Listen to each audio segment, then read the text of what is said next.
Welcome, everybody. It's another exciting edition of the Freedom Link on your protection from deception, TFRlive.com. I'm Joe Joseph, along with Kev Baker. Joker's Wild. That's what we should call it. The Joker Hour. Yeah, that's right. Be good. So what have you got planned for today, Joe? Not a clue. No? Nothing? No, nothing. Well, how about this one then? You'll like this then. I found this because this follows on from what we were talking about towards the end of the show there. Yeah. And the YouTube video we were watching, it was a channel called Computing Forever.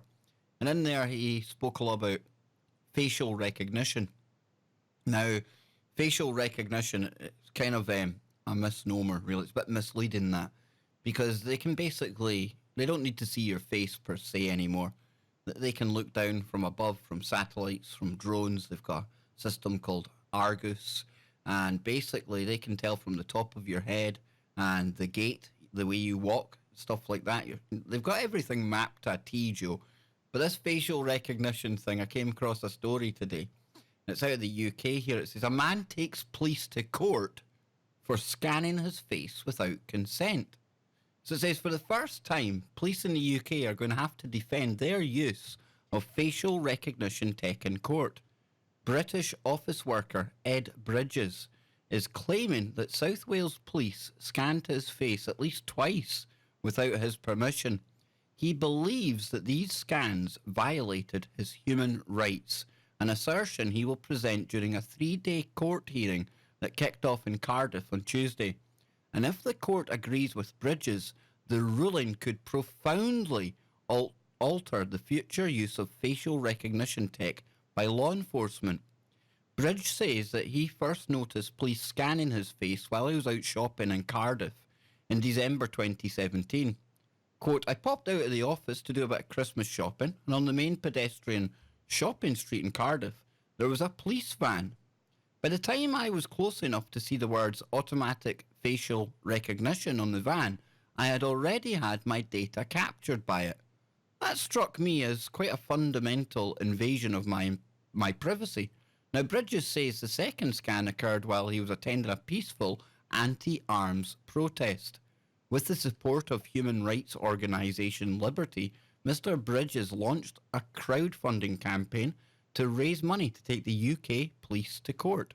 Facial recognition technology snatches our biometric data without our knowledge or consent, making a mockery of our right to privacy. And that was Liberty lawyer Megan Goulden, and she said that in a press release. She goes on to say, it is discriminating and takes us another step towards being routinely monitored wherever we go, fundamentally altering our relationship with state powers and changing public spaces. It belongs to a police state and has no place on our streets.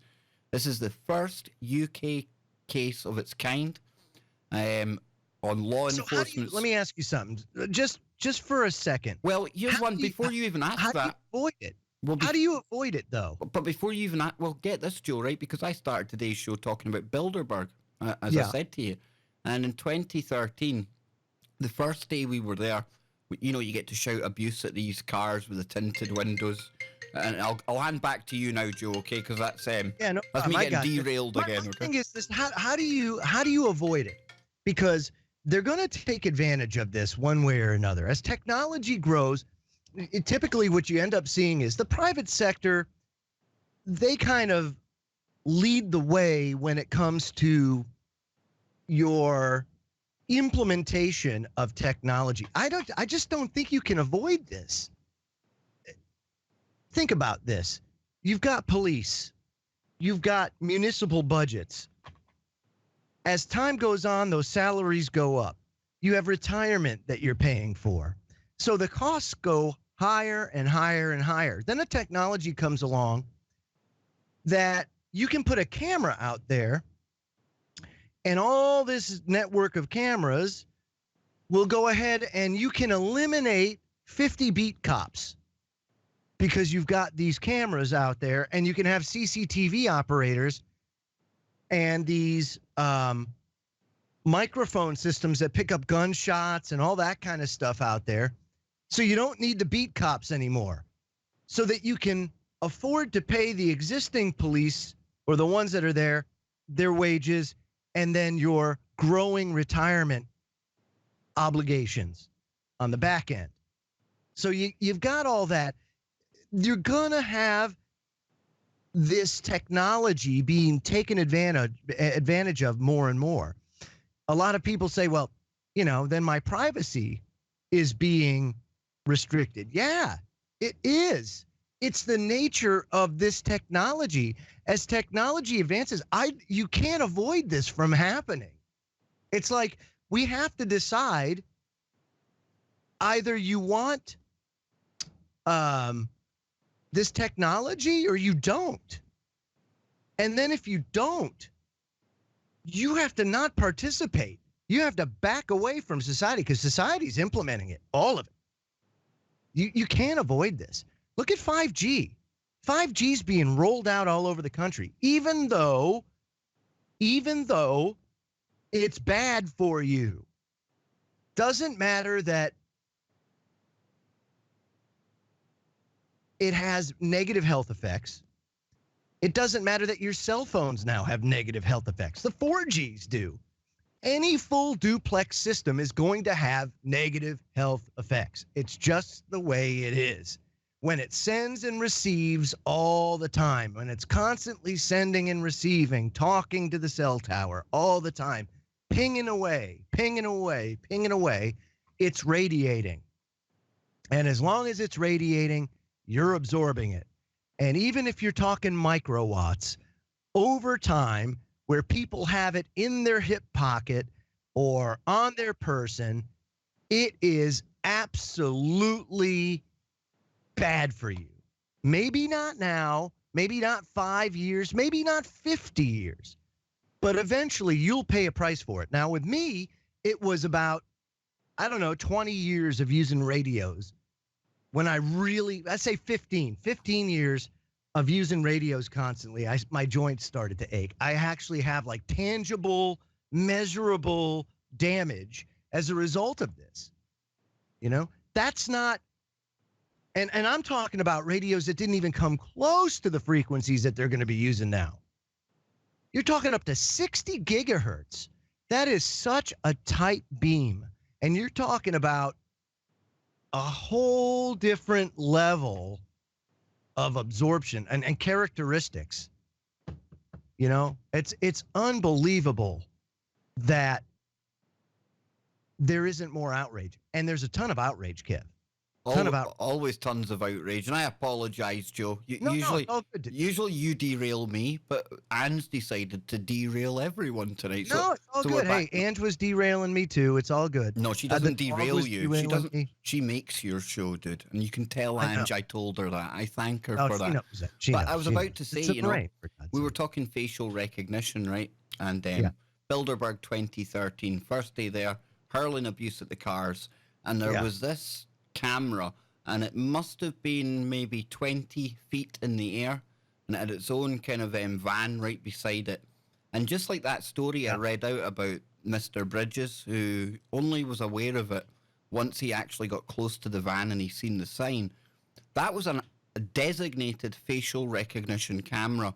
And it was only the next day that I really became fully aware of it, because you'll remember back at the time, I was walking through Bilderberg on the Saturday with one of my Facebook friends, Nicola, and it was more like a carnival than a protest, and there was like face painting and public speakers and things like that. And one of the community cops, I say community cops, it's just a normal cop, only they had a blue bib on that day, almost the friendly face for the public. And at the time, I was on the YouTube with the sunglasses on, and down at Bilderberg, I had the glasses on and things, and I was walking along, and the guy says, "I like your videos, by the way, Kev." And myself and Nicola kind of looked at each other, we're like, what the hell's going on there? I'm like, all right. And he says, "No, you really kind of stand out in the crowd with the sunglasses on and things like that," and started laughing and walked away. But it was only after that I appreciated the fact there's a facial recognition camera there that probably caught me the day before. And on top of that, because they're obviously looking at social media feeds, stuff like that, they're well identifying people and what we're up to all the time. Now, whether this dude is going to be successful in his case or not, I really, really have strong reservations about that. I wonder how wise a move it is in a ever-increasing police state to take the local police to court. It's I wish him. I wish not him good. all the. I wish him all the game, but I wish him all the best. But he's kind of playing in a rigged game there. You know, he's got Yeah. a court system that work with the police. So I don't know, dude. I'd love Yeah. to see some kind of Well, groundbreaking. like I was saying while you were gone, I don't think that we can avoid it. And interestingly enough, we don't even look at the many facets of surveillance. CCTV is one of many, but your cell phone is like the number one surveillance thing that people voluntarily, that's the funny thing about the Western world is, freedom and democracy. That's what we're all about. It's about freedom. But they mind trap you into taking on these devices voluntarily, these things, these movements, these behaviors. We do them willingly, And not only that, Joe will queue up overnight in some cases and spend up to nearly $1,000 for that privilege. Oh, absolutely. It's but think insane. about it. A handheld computer, for somebody my age, that thing is freaking unbelievable, because I remember the time when there was no computers. Well, they say, and I know some people debate whether we went to the moon or not, but they say that the technology that we have in our cell phones today is probably equivalent to or even more than the technology that took them to the moon and back, Joe. That's how powerful a piece of kit you're carrying around in your pocket. But that's my point, is that you have such an unbelievable tool. It does just about anything you need, but there's a caveat. Just like everything, there's a caveat. And it's been going on for a very long time. When industry creates a new communication device, there are hurdles that these manufacturers have to jump through in order to gain approval to manufacture them. Like, for example, they have to be approved through the FCC. A lot of people don't understand that your communication device also has to get NSA approval, especially if it provides encryption. So if it's a secure communication device, then you have to submit it to the NSA along with your algorithm and your waveform, all of it. And they have to study it. They have to understand how to break it. And then once they have all that information, they give you their certification, and then it's okay. See, so all these back doors are built in. That's why I find it kind of interesting that I hear, Apple saying, well, we don't have this and we're not going to unlock this and everything else. If it's a communication device and it's being used in the USA, the NSA's got to certify it if it's a secured communication device. And that means that you've handed over your algorithm to do that. It's like I say all the time, these big tech companies, they all work together. They might look like rivals on the face of it, but they all go to the same Bilderberg meetings. They all go to the same dinner parties, and they all basically took government seed money in one form or another. Yeah. And I shared a picture today over on Twitter, or Twatter, as some people call it as well. And folks, I'm not saying this is literally why the cell phone's called the cell phone, but whoever had put this little meme together, they know what they're talking about, because it said on it, they call it the cell phone because it puts us in a digital prison. And I thought to myself, that is cell phone. What a great, quite profound, really quite profound. And they had like prison bars on the front of the actual phone. And again, I'm not saying to people to take me literally, but the guy or the woman or the other 45 genders that they might be a part of certainly hit the nail on the head there, Joe. But what the NSA and other governments have not bargained for are all of the apps that have come around afterwards that utilize their own encryption and their own algorithms, those don't have to go through that. They're not communication devices. They're just apps. And that's what's thrown them for a loop. So that's why you have all of this censorship and shutting down this and that, because you have to. They're starting to pull the plug on it so that they can start to control everything. And so they're starting now in China, but they've also done it here too. And a lot of people just don't understand we're not free. You know, we're not free. And I think it's going to get a lot worse in a very short period of time for those that don't want to embrace this, what I think they're calling like a technological revolution, or basically the next, it is the industrial revolution only on a 21st century scale. I mean, we're witnessing an evolution in humanity. It truly is. And it's scary because it could go one of two ways. It can free humanity, and we could live in that kumbaya utopia that you often hear people talk about, or it can be very dystopian. And it just seems like we always gravitate towards the dystopian for some reason. I can't figure out why. Absolutely. You know, the algorithms, the same as the technology, double-edged sword. It's how they're deployed. It's what they're trained on, the data sets that they're given.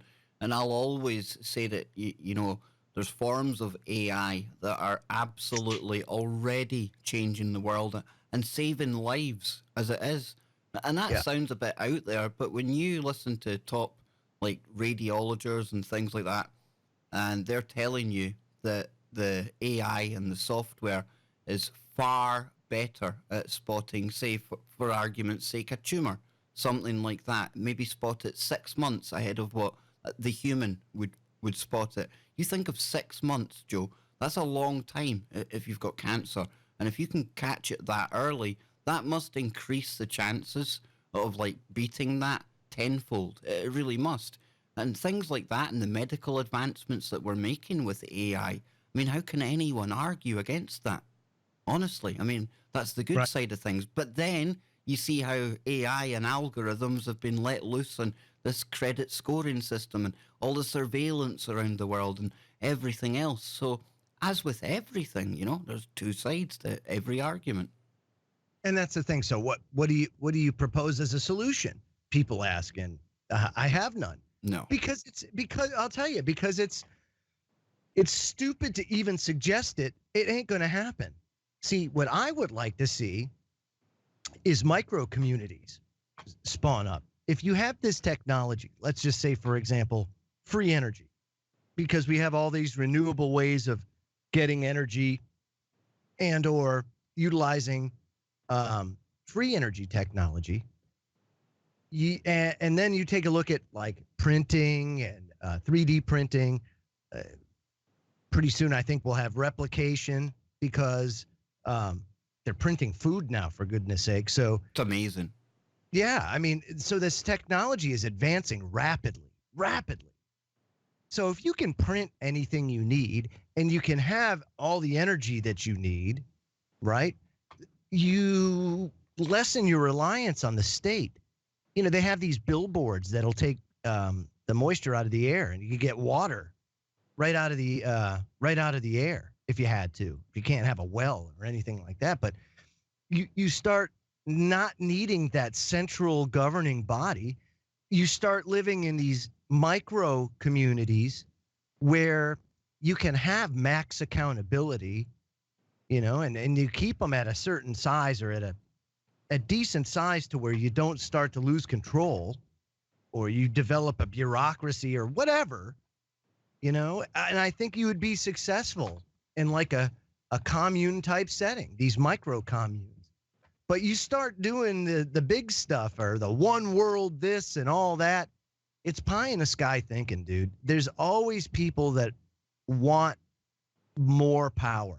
And even in those micro communities, you're going to have communities that encroach on others. And next thing you know, they're fighting, and this community takes over that community. And next thing you know, we got these big cities again. And then we've got countries again. It's like, we can't get away from it. No, I do think we're going to see almost like some splitting of the population. The more the technology advances, the more the smart cities are rolled out. You probably will find people call it off the grid. I mean, you're still going to be or whatever. Yeah. You're still going to be subject to the surveillance, the eye in the sky, and things like that, Joe. But I absolutely see that kind of thing happening. Everyone's got free will, right? Free choice. Yeah. And that's the way it should be. And we're often critical of social media, and rightly so, because there's some really toxic parts to it. But there's myself and Nancy the other night. Nancy's somebody I would never have met in my life, ever. I would never have gone to Canada to meet somebody that's become really a close friend. I would never have met you. We would never have got speaking. I mean, you're like family now, dude. Right, of course. I live 4 hours from my mum. You know, that's not really practical for me in my current situation to be going up every weekend, stuff like that. Yet we're able to talk face-to-face every night, play Scrabble or Words for Friends, whatever they call it on Facebook, and we still have that connection, albeit via the technology. But that's, you know, almost like, think of people that live alone as well. You know, myself and Nancy were talking about this the other night. You know, there's some really good sides to the whole technology. Hugely important. Yeah, absolutely, dude. And that's why, you know, I've more recently, as you know, gone to not being so conspiratorial and just trying to look at things from every different angle, because like you say, there's good and there's bad to everything out there, and it's how we use it and how it's deployed against us as well. I look at it from a value-added perspective. So when I look at something, I say, what's the value added? What's the downside of it? I don't give a crap about what it was designed for or what it, you know, that all that kind of stuff aside.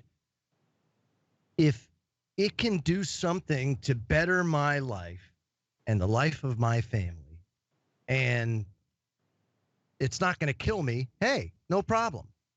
Now, in the case of smartphones, I just take the necessary precautions. I try not to keep it right on my person as much as I possibly can. And I limit my, I use like, you know, the speakerphone or whatever, instead of putting it up to my head, or even, you know, the headset or something like that. But unfortunately, in this day and age, we don't have the ability to say, I don't consent and not participate. It's the same thing with chemtrails. When did they ask me whether I wanted to be sprayed or not? Exactly. They didn't ask me, you know, so where's the consent? There is none. And that's what I'm saying. We don't live in a free society. You know, you don't have the ability to make those decisions. It's the greater good, you see. Yes. And when it comes to chemtrails, it's a really good kind of example to use. And I'm guilty of this. Don't think I'm on some moral high ground looking down and, you know, talking to other people like I'm better than anyone. But, you know, this kind of social media activism, Joe.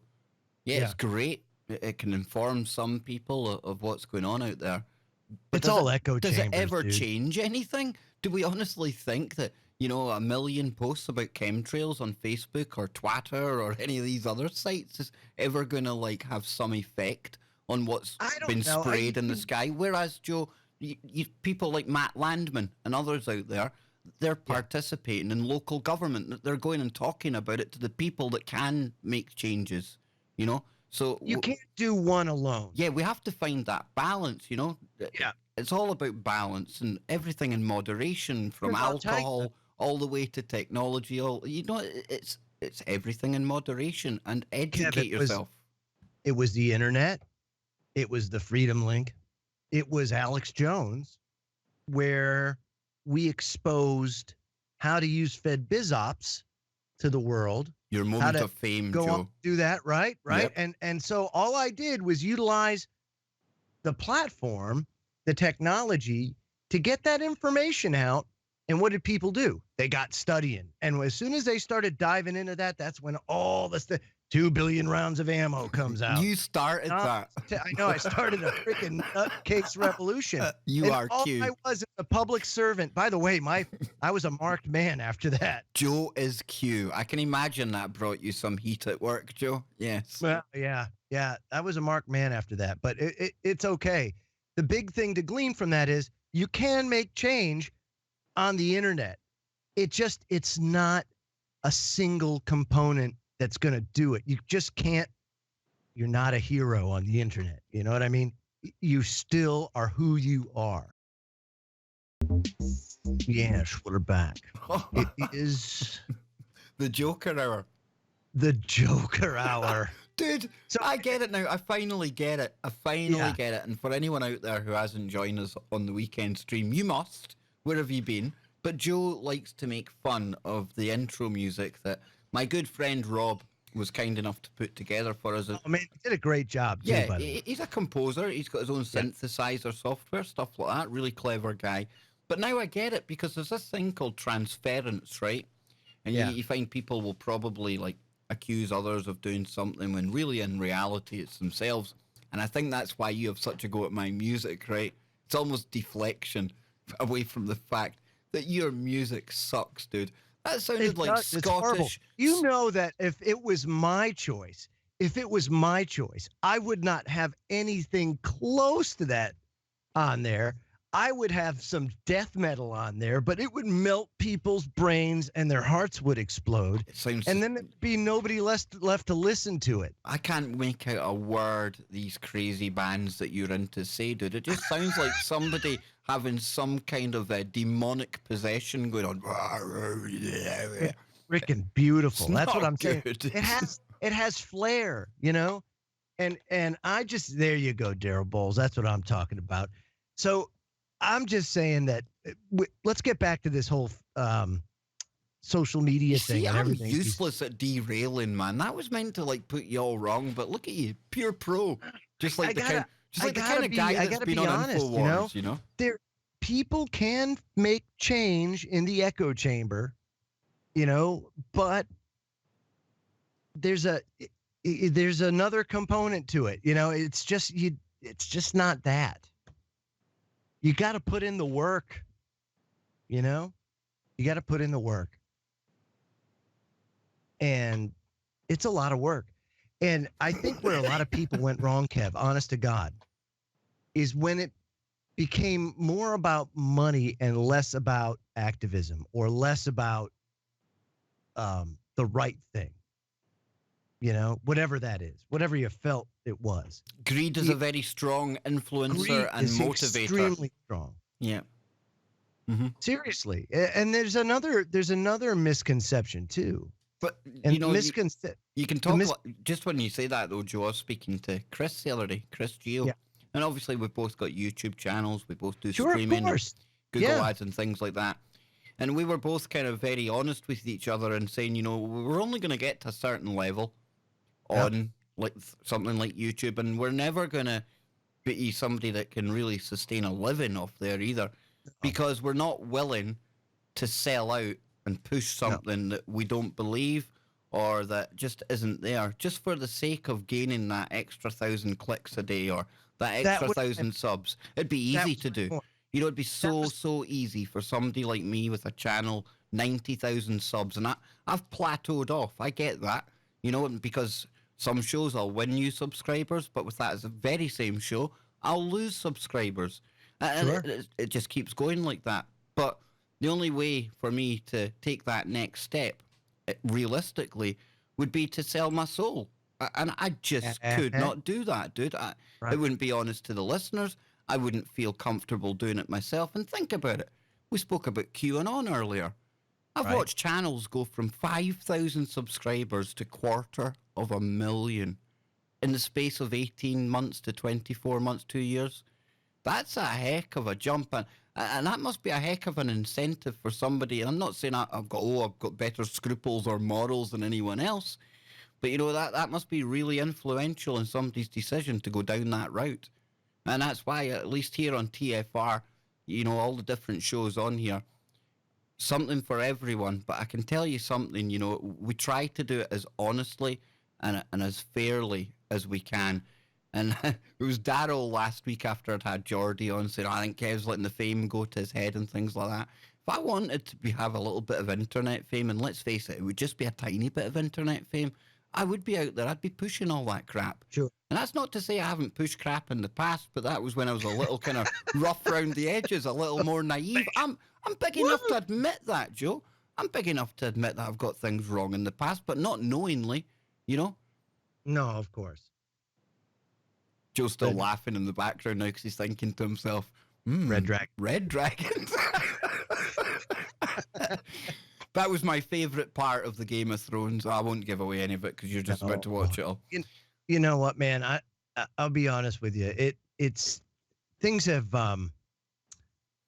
changed so much in such a short period of time. Big time, dude. And in the space of about 2 or 3 years, it's really escalated. It has really, really changed.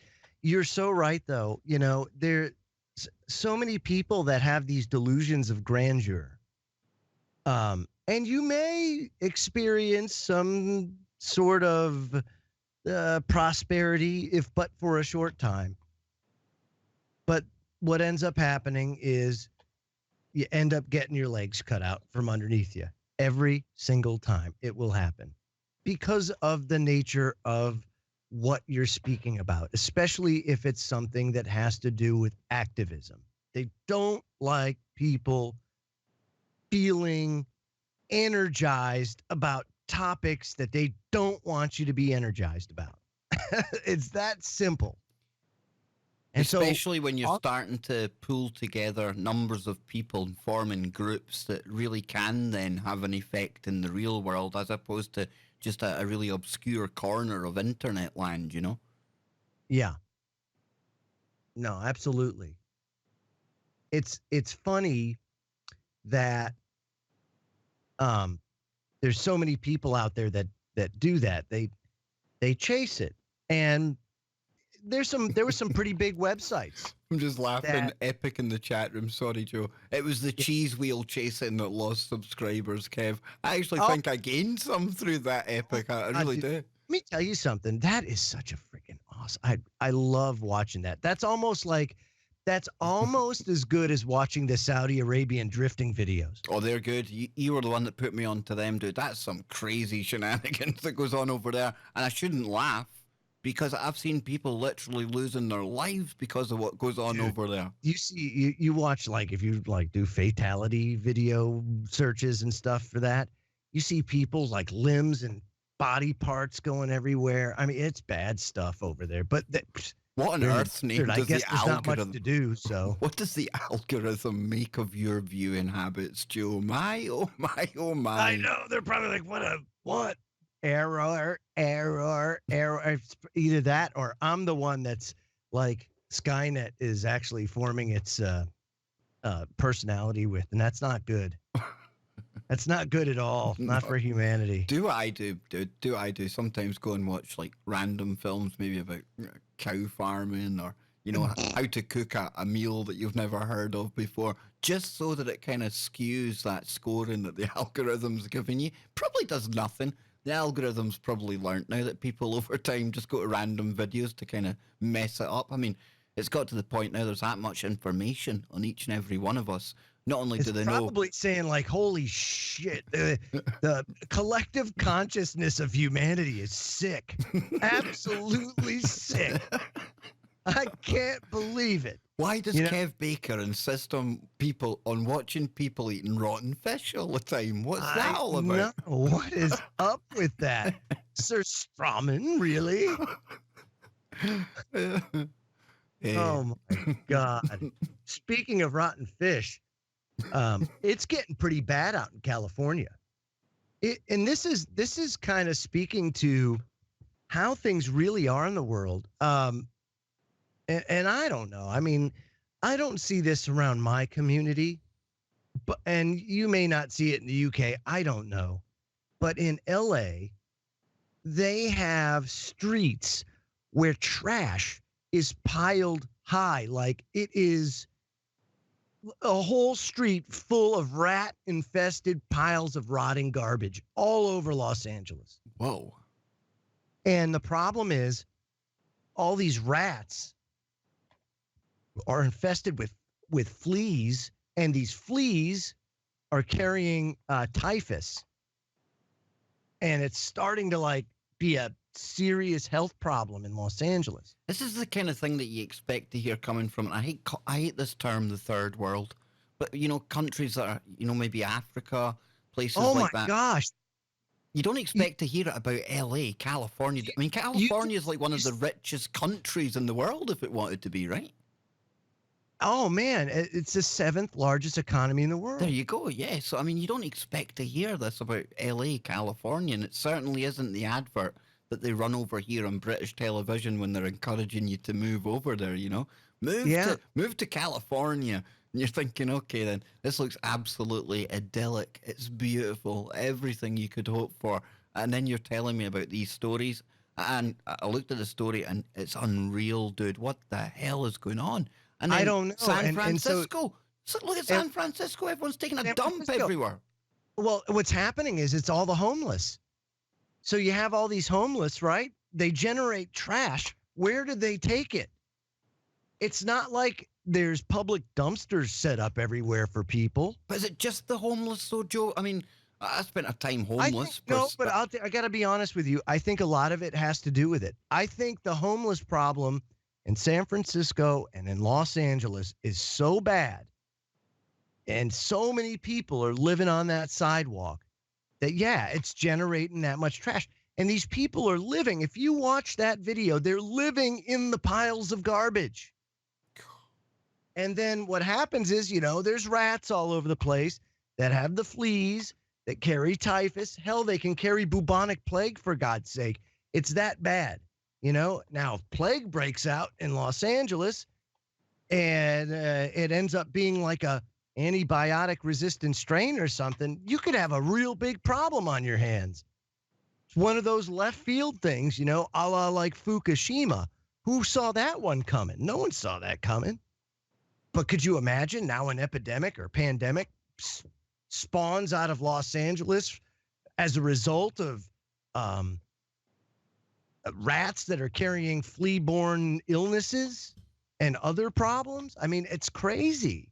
You wouldn't expect this from a first world. And there was an infectious disease doctor in this, Dr. Jeffrey Klausner of UCLA.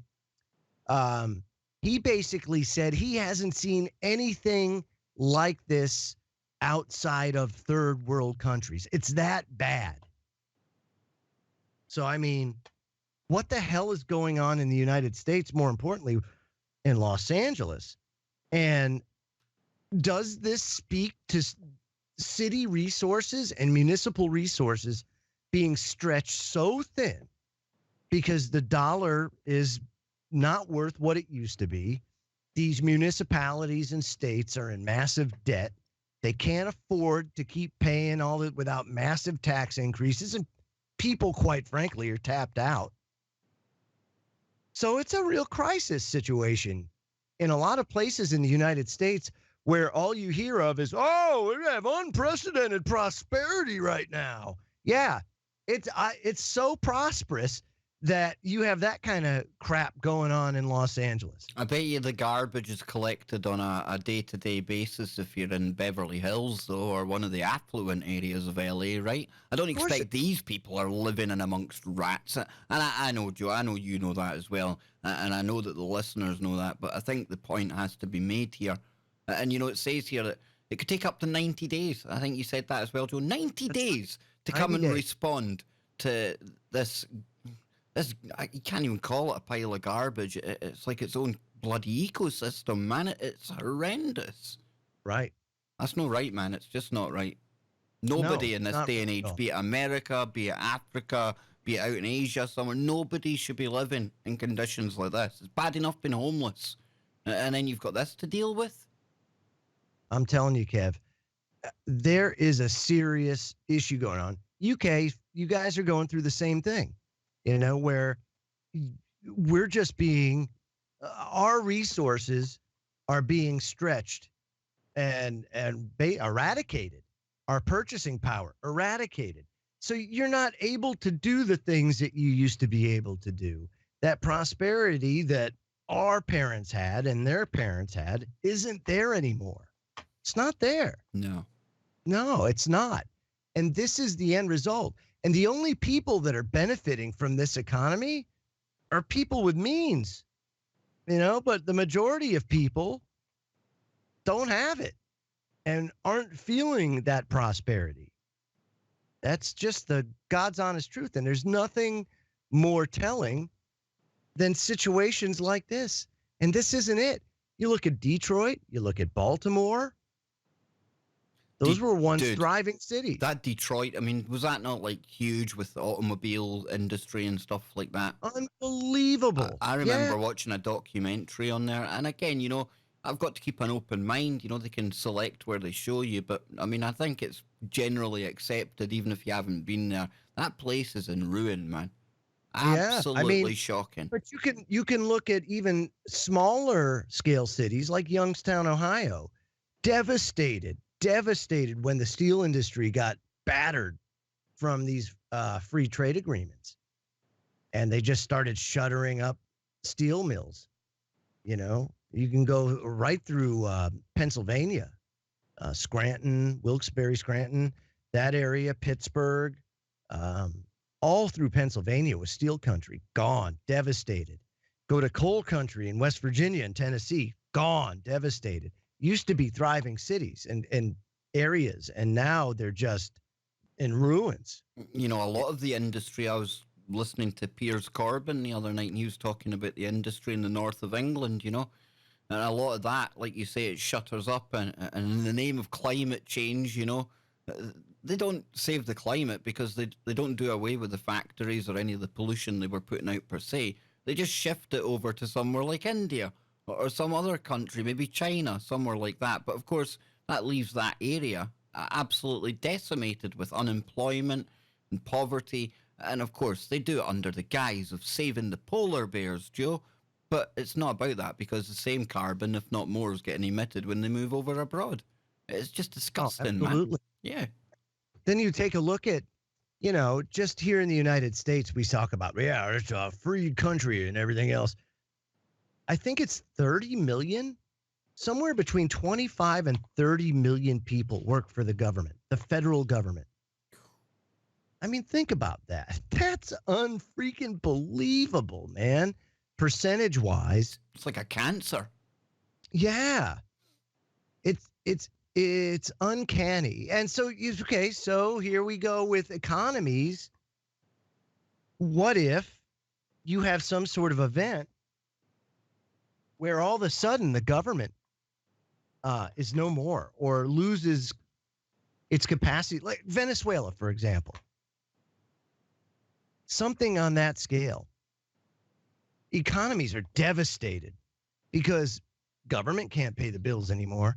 Well, all of our governments, state and local, all depend heavily on the federal government and their employees to prop up the economy. It's all funny money, But the problem is like they're at this point where they're all tapped out. Everybody's tapped out. The whole system is like on the verge of collapse, and somehow it just keeps on going, just kind of sputtering along. But you got to wonder for how long. And then you got to wonder, like that stuff we were talking about earlier, these subterranean contests, building caverns and caves and tunnel systems and all that. The dumbest competition on Earth, Joe. The dumbest competition on Earth. Literally. But are they doing, what's the agenda behind it? What are we doing this for? Why all the attention on going off planet? Well, let's think about this, right? One scenario that we could say is they know something's about to happen, right? And I often talk about another good use of AI away from the medical field is the vast amounts of data that all these radio telescopes and everything else is telling us about space and, Nibiru. There's a lot of talk about that, right? But let's just say if there's something out there, I would imagine by now, if they didn't already know, then that AI has told them. Now, that could be one, and I'm not saying it is, but that could be one excuse why you see this kind of Oh, rush to go man. underground. Yeah, I Because didn't even think about that. Yeah, you're right. And you've also got the sentient world simulation, all that kind of stuff, where they can play out these scenarios and figure out what needs to be done. and you think about it, I suppose now, because that Purdue University, I think it was 2011, that's probably like MySpace now. It's Yeah. probably fallen by the wayside, and the new Oh, I'll souped up bet you. version, I mean, we probably haven't heard of it yet. So, I mean, but it's there. And like you were saying earlier on, engineering, the designing of boats and everything else, all Sure. done in silico. And it's exactly the same with everything now, all of it run in simulations. And the more Yeah. data they get, the further they can, look into the future. It's almost like a crystal ball, dude, because of Yeah. that predictive capabilities. But like I say, I'm not saying there is something out there coming in, but it ticks the boxes as to why there might be a push to get off world or go underground. Not that I Yeah. think, I mean, what a risk anyway, right? I've always thought that. I mean, would you really want to be in some underground lair as fancy as maybe money could buy, and then you I don't start know. having a I could 10.0 probably do earthquake? it. I could probably do it. I could I do don't know. it, but I mean, how safe are you going to be if you have like a 10.0 earthquake and the whole world's rattling? Do you know what I Yeah, mean? you wouldn't be. I know it's not good. No, but again, these cats know and they can predict and they can model. They can probably model an asteroid hitting any part of the planet, and with the simulations, it'll tell them exactly where the safe spots would be. It'll tell them exactly how big Right. tsunami waves will be. And again, that sounds fearful. And I'm not saying these things are going to happen, but it just shows how now they literally ain't guessing anymore. And I think they probably know in a long time if something is coming in, of Planet X, call it the X Factor, call it something, the unknown, okay? They'll know Yeah. by now. Speaking of an unknown, right? Space.com has, why is the Pentagon interested in UFOs? I don't know. Because they're getting ready to roll out tech that they've already got. And there's going to be people all around the world very soon. Kind of say, oh, wow, we've seen that before. Well, no, there's going to be a whole lot more reports coming in of UFOs, when in reality, it's the tech that we've had all along getting rolled out. I don't know, just one scenario, Joe. Yeah, possibly. It says U.S. Navy pilots and sailors won't be considered crazy for reporting unidentified flying objects under new rules meant to encourage them to keep track of what they see. Yet just a few years ago, the Pentagon reportedly shut down another official program that investigated UFO sightings. What's changed? Is the U.S. military finally coming around to the idea that alien spacecraft are visiting our planet? The answer to that question is almost certainly no. Humans' misinterpretation of observations of natural phenomenon are as old as time and includes examples such as manatees being seen as mermaids and driftwood in a Scottish loch being interpreted as a monster.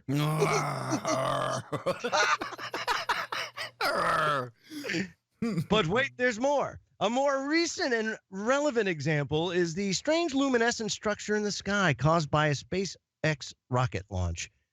In these type of cases, incorrect interpretations occur because people have incomplete information or misunderstanding what they see.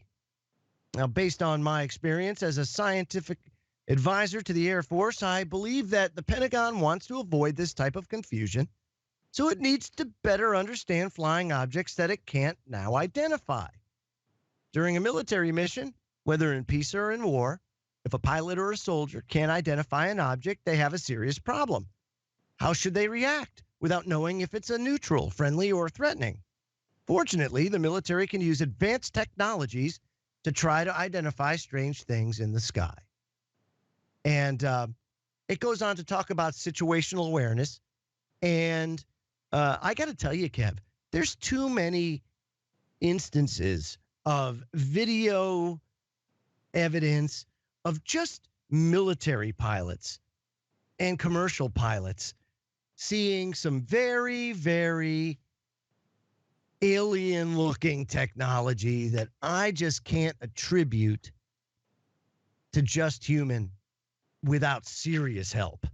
I'm with you, Joe, and I always find that it almost gives it an extra air of credibility when it comes from pilots, and in particular commercial airline pilots, because Yeah. at a certain time, at a certain point in time, even suggesting to the air traffic control tower that you were looking at something unidentified and hinting it was otherworldly, that'd be your last flight. You'd at least be Yeah. grounded, and then you'd probably be unemployable after that. So why the sea change? And then we go back to 2017, December 2017, and the release of the information that the Pentagon had been running the ATIP program, that $22 million 5-year program, the Advanced Aviation Threat Identification Program. And it was Luis Elizondo. He came out at the time. And I think these stories are connected. There's obviously some kind of change in the attitude. Something's changed. Again, could we look at AI? Maybe they're saying, well, there is something out there, by the way, and these things are coming towards us and they are coming in all the time. I don't know. But it feels like there's something else going on here. Because with that ATIP release of information, also sewing in amongst the pilot videos that we were showing, that there's blatantly a provable disinformation video in there, because there's one that was proven to be balloons over an area in Manchester. And it was Big Ben Emlyn Jones had been telling us about that recently. Hey, we're out of time. Oh, dude. Well, I'm not, because tomorrow I'll be talking about all this stuff with Ryan Gable, and we'll even be cooking the blue chicken cult. Very good, man. Well, we're out of here. So have a good night, everybody. And remember, wherever you are, make it square sausage and TFR. Joe's robot music.